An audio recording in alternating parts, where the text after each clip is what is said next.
The ability to make your own choices rather than have powerful interests make them for you is too important to our future to be undone by politicians who are stuck in the past.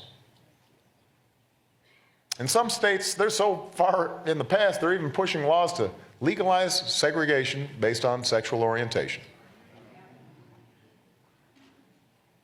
As Democrats, we've let the other side define the word freedom for too long.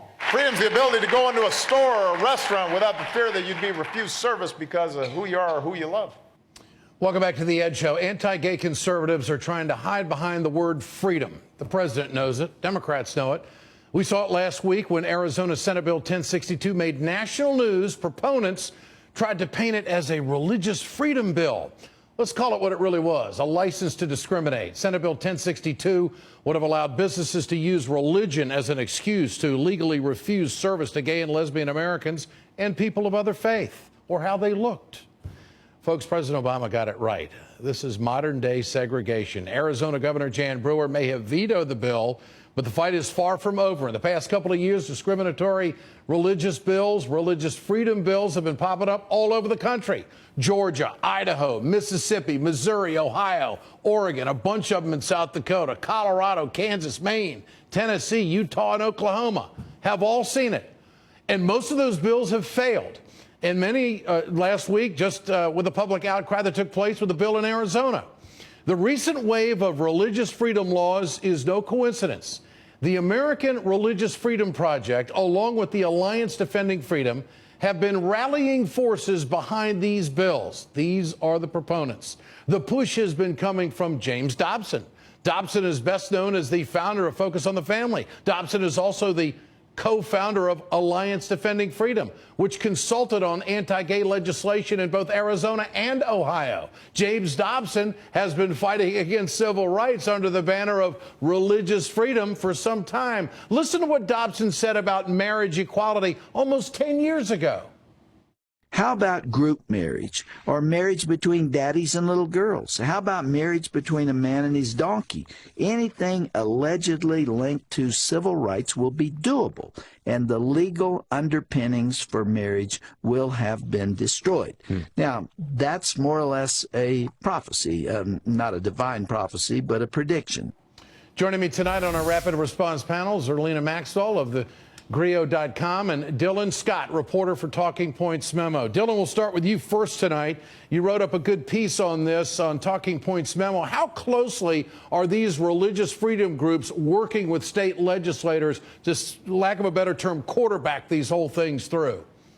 Well, I think the bills speak for themselves, Ed. A lot of them share similar language, and as we reported this year, the Alliance for Defending Freedom group that you mentioned was on the ground in Ohio and Arizona, which were two of the first bills that were introduced this cycle. And so you have that kind of foundation laid where these groups were kind of in on the ground floor, and then you have sort of an organic grassroots process where a lawmaker in Missouri sees the bill in Arizona and says, I can more or less copy that word for word and bring it over to my state.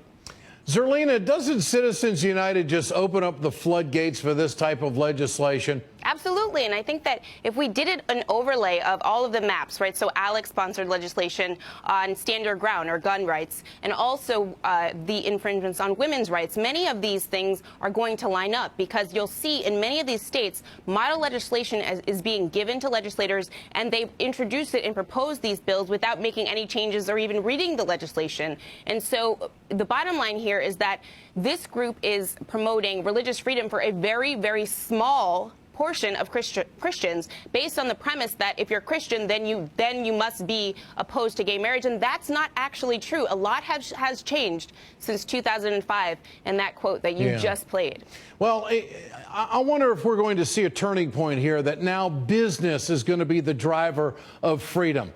I mean, I would like to think that Arizona would have done the right thing with or without the Super Bowl, but the pushback Dylan, was so strong from the business community, there was going to be an economic impact, and that's the last thing any governor wants to have in his or her state. Was this a game changer, this veto, and what's the future of it?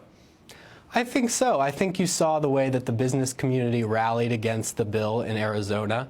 And for Republican governors, conservative, moderate, whatever, wherever they fall, the business community is somebody that they have to pay heed to. And when you have them united in the way that they were, you see what the result was in Arizona. And already I spoke with the Atlanta Chamber of Commerce. There's a bill, as you said, there. And they're already speaking out against the bill. You've seen it in Mississippi as well with the bill that's currently under consideration in that state. So as long as the business community is allied with the gay rights community, it's hard to see these bills moving forward. What do you think of that, Zerlina? Is this a turning point on legislation like this? I mean, there is a pushback, and even some of these Republicans that said they really didn't want to vote for it. They thought it was good for their caucus. Right. Obviously, they're looking for some media cover on that one, that they're really not that bad.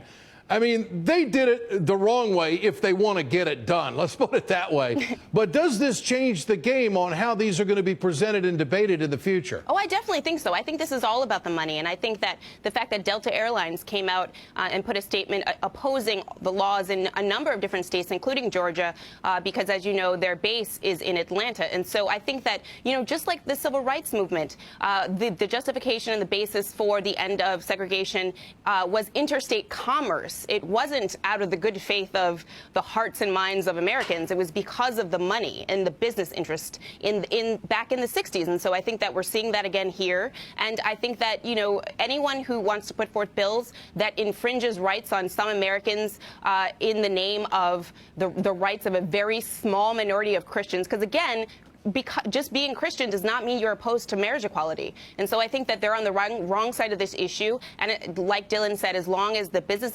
interests and equal rights are on the same side, they will continue to lose. And Dylan, it's discrimination, no matter how you look at it. To tell someone that they can't be served in a public place, to render judgment on someone based on even how they look. How are the conservatives going to walk away from this? How are they going to be able to generate popular thinking with society just turning so much against what they have proposed? Well, that's a question that I don't think they have a good answer for now, and they're continuing to search for. I think they were surprised by the backlash to the Arizona bill, and so in a way they're starting to regroup. To their credit, I think they've been transparent that this is a reaction to the court rulings and the popular movements that have advanced marriage equality across the country, and now they're trying to figure out how they respond to that and how they sell it to people. Well, I'll tell you how they're going to respond to it. They're going to fund up big and they're going to sell more fear. That's how it's going to work. Great to have you with us tonight, Zerlina Maxwell and Dylan Scott. Thank you so much. Coming up, from misinformation to avoidance, Benjamin Gottschall of boldnebraska.org will join me to talk about how lawmakers are dodging opponents of the proposed XL Keystone Pipeline. Stay with us.